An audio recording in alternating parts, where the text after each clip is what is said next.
Como os he dicho, estamos en el tercer domingo de Cuaresma y naturalmente quiero hacer una meditación sobre el Evangelio que acabo de leer, pero es evidente que no podemos reflexionar hoy, tercer domingo de Cuaresma de este año, como lo hicimos el tercer domingo de Cuaresma del año pasado. ¿Por qué? Porque acaba de dimitir el Papa. Y lógicamente, si no aprovechamos este momento para explicar un poco y hacer un poco de catequesis, ¿cuándo lo vamos a hacer? Así que hoy tenéis que tener paciencia porque voy a hacer dos homilías pequeñas, pero dos, una sobre el Evangelio y otra sobre la situación actual de la Iglesia. No puedo entrar en detalles, entre otras cosas ya di aquí una conferencia hace no mucho, que fue una conferencia de 1 hora, explicando lo más que se podía explicar o lo más que yo era capaz de saber y explicar qué es lo que está pasando, qué es lo que hay detrás de esto, pero al menos una breve meditación sobre ello. Vamos con el Evangelio de hoy. Se resume en una idea muy sencilla. Cuando Jesús pone este ejemplo de la higuera, está diciéndonos a cada uno de nosotros: ¿qué estás haciendo con lo que yo he hecho por ti? ¿Qué estás haciendo con los dones que yo he sembrado en ti? ¿Estás produciendo el fruto que yo tengo derecho, nos dice Dios, a recibir? ¿O por el contrario, estás siendo una higuera estéril? ¿Qué estás haciendo? Y ahí, examen de conciencia, llamada seria a la conversión. Cada uno de nosotros, estoy seguro de que la totalidad de los que estamos aquí, pero no se puede decir lo mismo por desgracia de todos, pero cada uno de nosotros ha nacido en una familia excelente. ¿Qué padres hemos tenido? La inmensa mayoría de nosotros han visto cómo sus padres se han mantenido unidos, a veces con muchas dificultades. Nuestros padres nos han enseñado a trabajar, nos han enseñado a hacer frente a los problemas de la vida sin huir y sin venirnos abajo. ¿Y qué es lo que estamos nosotros haciendo? ¿Qué resultado estamos dando de eso? Nuestros padres nos han dado, muchas veces con esfuerzo, una buena educación. Y han tenido muchas veces con sacrificio que pagar un colegio privado. Muchos de nosotros tenemos un título universitario. Muchos de nosotros tenemos un nivel cultural elevado. ¿Qué estamos haciendo con eso? Tenemos unas oportunidades que no tienen la inmensa mayoría de las personas que viven en el mundo. ¿Qué estamos haciendo con eso? Cada uno tendrá naturalmente su propia historia espiritual, pero probablemente la mayoría de nosotros hemos recibido la fe en el hogar. Hemos tenido, muchos por lo menos, momentos intensos de Dios, unos ejercicios espirituales, la parroquia, quizá en la adolescencia, un sacerdote determinado que te marcó. ¿Qué estamos haciendo con eso? Es decir, no podemos abusar de la bondad de Dios. Yo creo que este es el mensaje del Evangelio de hoy. Está muy difundida la idea de que no pasa nada.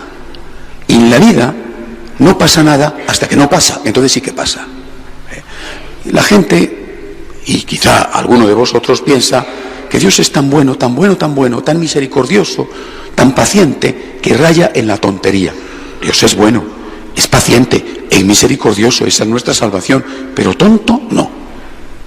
Y no se puede jugar diciendo: en el último minuto me convertiré, porque normalmente, salvo las excepciones que la misericordia de Dios establezca, normalmente, os lo aseguro, se muere como se vive.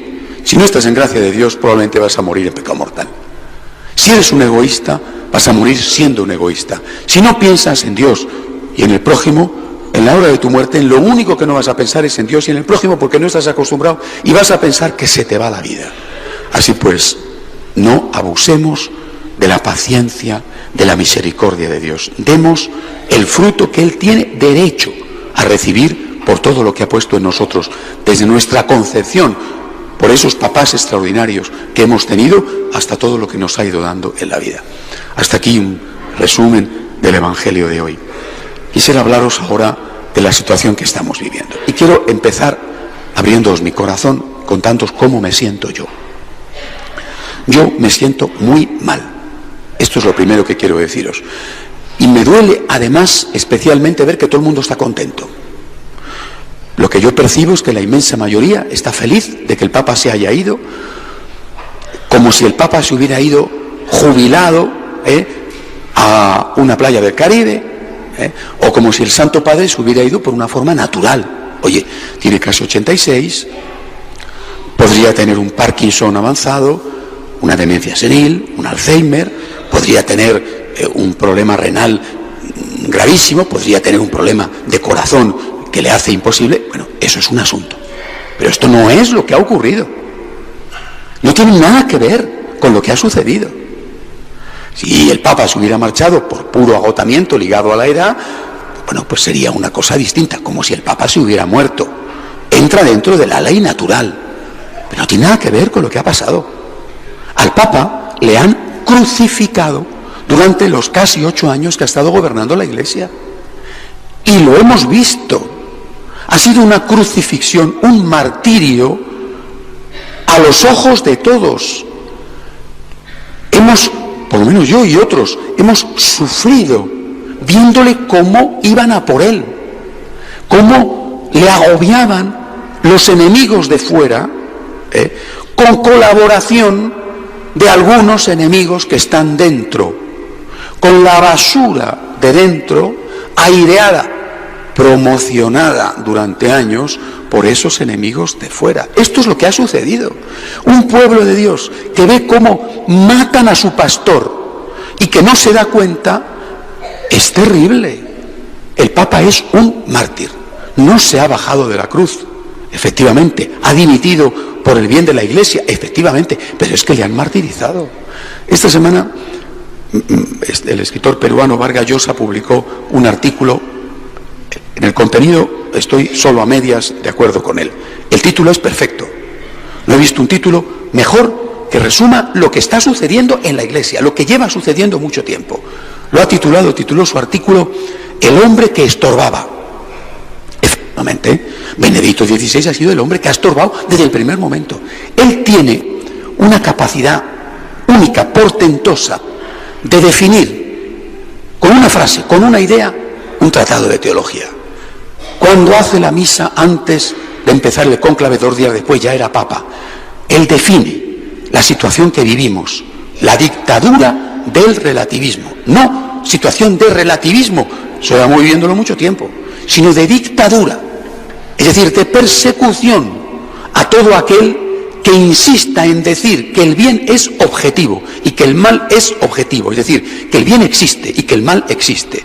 En un contexto en el cual todo tiene que ser relativo, tú no puedes decir que abortar está mal, tú no puedes decir que matar a tu mamá con la eutanasia está mal, tú puedes decir como mucho, a mí eso me parece que está mal. Y el que se atreve a decir eso está mal, ese es perseguido. Por eso este Papa ha estorbado. Es que no recordáis ya lo que sucedió en el 2011, cuando, aprovechando una circunstancia que resultó falsa, le acusan de ser un cómplice de pederastia y exigen que dimita. Las campañas feroces del 2011 del New York Times o de la BBC y en España de periódicos aliados a ellos, esto fue una cosa horrorosa. Los enemigos de fuera y los enemigos de dentro. Los enemigos de dentro que han hecho este escándalo del Batilix.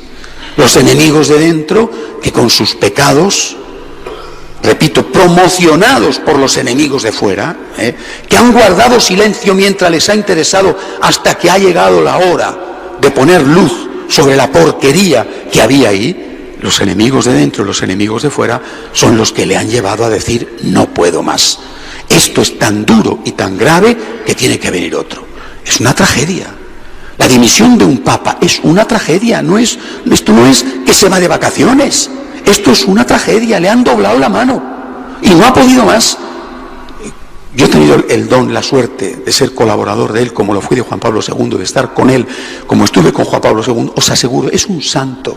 Es un niño de 86 años, porque es un niño tímido, humilde, hasta decir basta, sabio. Y cuando ves cómo le han triturado, cómo le han humillado, cómo le han machacado, lo que a mí me da es una profunda compasión. No sé si visteis la escena el jueves, cuando salía por la tarde de su apartamento, a mí se me encogía el alma. Ver cómo ponía cara de circunstancias mientras salía de su casa, su secretario detrás llorando, llegaba abajo y el chofer se ponía de rodillas llorando. ¿Vosotros creéis que esto es una jubilación alegre? ¿Es irse de júbilo? No. Han ido a por él. Han ido a por él y le han doblado la mano. Ha hecho lo que tenía que hacer porque no quedaba más remedio. Pero hay algo terrible que está sucediendo en la Iglesia y que está sucediendo en la sociedad contra la Iglesia. Y esto tenemos que saberlo. Si estamos en una especie de mundo angelical donde pensamos que todas las cosas suceden porque sí o por casualidad, esto no es verdad, que hay un plan programado deliberadamente contra la Iglesia. No van a poder con ella, que eso es otra cuestión que ellos no saben. ¿Qué tenemos que hacer en este momento? Considero que hay que hacer dos cosas urgentemente. La primera es un examen de conciencia. Por supuesto de los cardenales, por supuesto, y naturalmente de los obispos. Le han dejado solo. No digo que todos ellos, pero sí muchos. Le han dejado solo él mismo, después de aquel incidente desagradable cuando quitó la excomunión a los lefebrianos y resulta que uno era un negacionista del holocausto. ¿Cómo se le echaron encima? No era culpa suya porque no le habían informado. Y como él mismo después dijo públicamente en una carta a los obispos: me he sentido solo en esta batalla. Esta es la primera cosa, repito, que hay que hacer. Examen de conciencia. Por supuesto, estos, los primeros, pero también nosotros, los sacerdotes. Hemos estado rezando por el Santo Padre continuamente, los laicos. En el año 2011, y hay cosas que hay que decir cuando hay que decirlas, y hoy es un día para decirlas, cuando estaba el acoso feroz, nosotros los franciscanos de María echamos manos al bolsillo, un grupo de laicos de esta parroquia y nosotros como institución, pagamos 6.000 euros para publicar anuncios pagados en El País, en ABC, en El Mundo y en La Razón. 6.000 euros para publicar un anuncio de media página diciendo: Santo Padre, estamos con usted. Oiga, ¿esto quién lo hizo? ¿Quién lo hizo? Si la mayor parte de los obispos, cuando le hicieron llegar su apoyo, ya había pasado un montón de tiempo y ya estaba él verdaderamente crucificado. En esta parroquia y en nuestras parroquias en el mundo empezamos inmediatamente a recoger firmas de apoyo que las mandamos a las respectivas nunciaturas. ¿Esto quién lo hizo? Empezamos a organizar una vigilia de oración por el Papa una vez al mes. ¿Esto quién lo ha hecho?